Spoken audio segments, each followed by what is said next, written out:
নমস্কার বন্ধুরা, স্বপ্নরানা ব্লগ চ্যানেলে তোমাদের সকলকে জানাই স্বাগতম। আশা করছি তোমরা সকলেই অনেক ভালো আছো। আজ আমি নিয়ে এসেছি আবারও একটি রেসিপি ভিডিও। আমি আজ রান্না করব কোরাল মাছের ঝোল। চলো বন্ধুরা দেখে নেওয়া যাক তাহলে।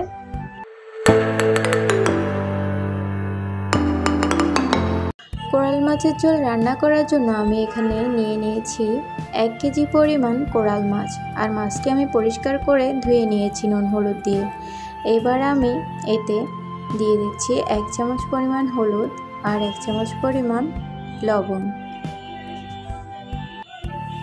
এবার আমি মাছটাকে ভালো করে ম্যারিনেট করে নেব।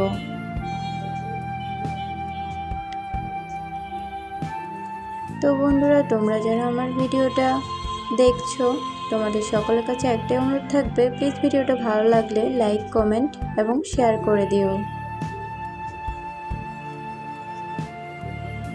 আমি এখানে মাছটিকে খুব ভালো করে ম্যারিনেট করে নিচ্ছি।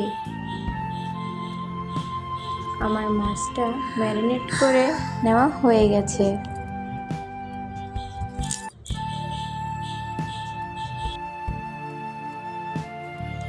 মাছটি রান্না করার জন্য আমি এখানে নিয়েছি টমেটো আর ধনেপাতা। আর এই টমেটো আর ধনেপাতাগুলো আমি কেটে নিয়েছি রান্নার জন্য। এবার আমি মশলাটা রেডি করে নেব। আর মশলা রেডি করার জন্য আমি এখানে নিয়ে নিয়েছি 2 চামচ পরিমাণ পেঁয়াজ বাটা, 1 চামচ পরিমাণ দিব আদা বাটা, 2 চামচ পরিমাণ দেব লবণ, 1 চামচ হলুদ, 1 চামচ জিরে গুঁড়ো। এবার আমি হালকা একটু কুসুম গরম পানি দিয়ে পুরো মশলাটাকে একটু মেখে নেব।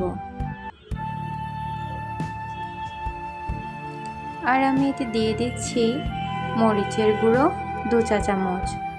অবশ্য তোমরা যে যেমন ঝাল খেতে পছন্দ করো তেমনটাই পরিমাণ বুঝে ব্যবহার করবে।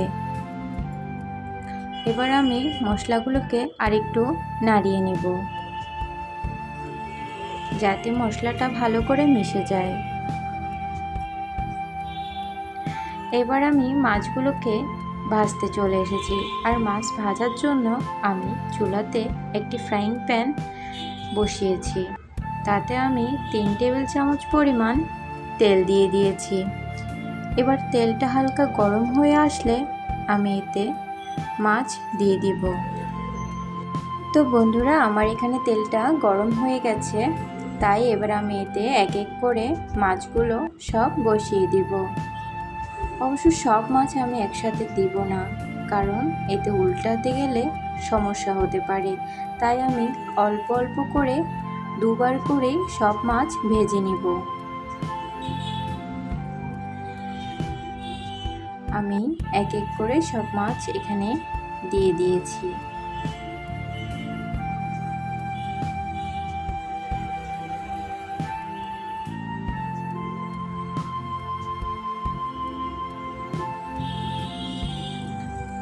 এক পাশ ভাজা হয়ে গেলে এবার অন্য পাশ উল্টে দিচ্ছি।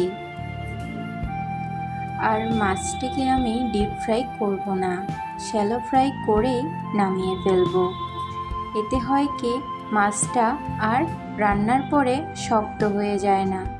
যদি ডিপ ফ্রাই করে ফেলি তাহলে দেখা যাবে রান্নার পরে মাছটা অনেকটাই শক্ত হয়ে যায়।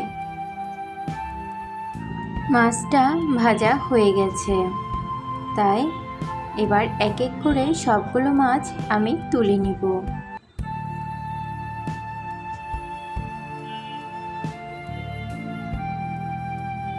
দেখো বন্ধুরা, আমি এবার এক এক করে সব মাছ তুলে নিচ্ছি। এবার আমি বাকি মাছগুলো ঠিক একইভাবে আবারও ভাজতে বসিয়ে দিলাম।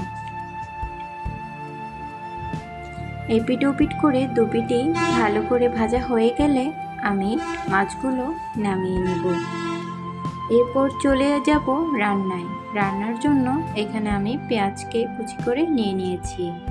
আর কড়াইতে তেল দিয়েছি 2 টেবিল চামচ।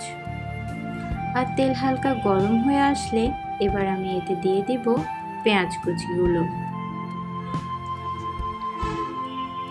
পেঁয়াজ কুচি দিয়ে দিলাম। এবার পেঁয়াজ কুচিগুলো হালকা বাদামি রং হয়ে আসা পর্যন্ত নাড়তে থাকবো। তো বন্ধুরা, পেঁয়াজ কুচিগুলো হালকা বাদামি রং হয়ে এলে আমি এতে দিয়ে দিচ্ছি কেটে রাখা টমেটোগুলো। এবার টমেটোগুলো দিয়ে কিছুক্ষণ নাড়বো।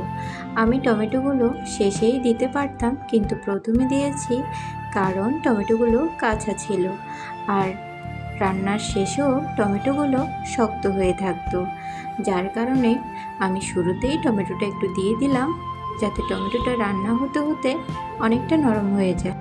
তো এবার আমি আগে থেকে তৈরি করে রাখা মশলার মিশ্রণটি কড়াইতে দিয়ে দিব।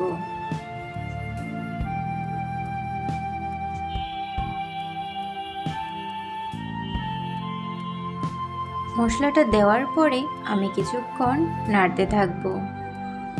আর এই মশলাটা আমি ততক্ষণ কষাবো যতক্ষণ না পর্যন্ত মশলার উপরে তেল ভেসে ওঠে। মশলার উপরে তেল ভেসে উঠলেই আমি বুঝতে পারবো যে আমার মশলাটা কষানো হয়ে গেছে। আর মশলাটিকে যতই কষানো হবে ততই রান্নার টেস্ট ভালো আসবে। তো মশলাটা দেওয়ার পরে হালকা নেড়ে ছেড়ে এবার আমি কড়াইতে ঢাকা দিয়ে দিব। তো বন্ধুরা, ফিরে এলাম মশলাটা কষানো হয়েছে কিনা তা দেখানোর জন্য। আমার মশলাটা কষানো হয়ে গেছে। এবার আমি মশলাতে পানি দিয়ে দিয়েছি। আর পানি দেওয়ার পরে মাছ দিয়ে দিলাম। এতে করে মাছটা সহ ঝোলটা কিছুক্ষণ সিদ্ধ হবে। এবার আমি ঢাকা দিয়ে দিব। তো বন্ধুরা, ফিরে এলাম 20 মিনিট পর। দেখো আমার এখানে ঝোলটা পুরো শুকিয়ে গেছে আর মাছটাও ভালো মতো রান্না হয়ে গেছে। এবার আমি এতে দিয়ে দিব ধনেপাতা কুচি। আর ধনেপাতাগুলো দেওয়ার পরে আমি মাছগুলোকে আরও 2 মিনিট রান্না করে নেব।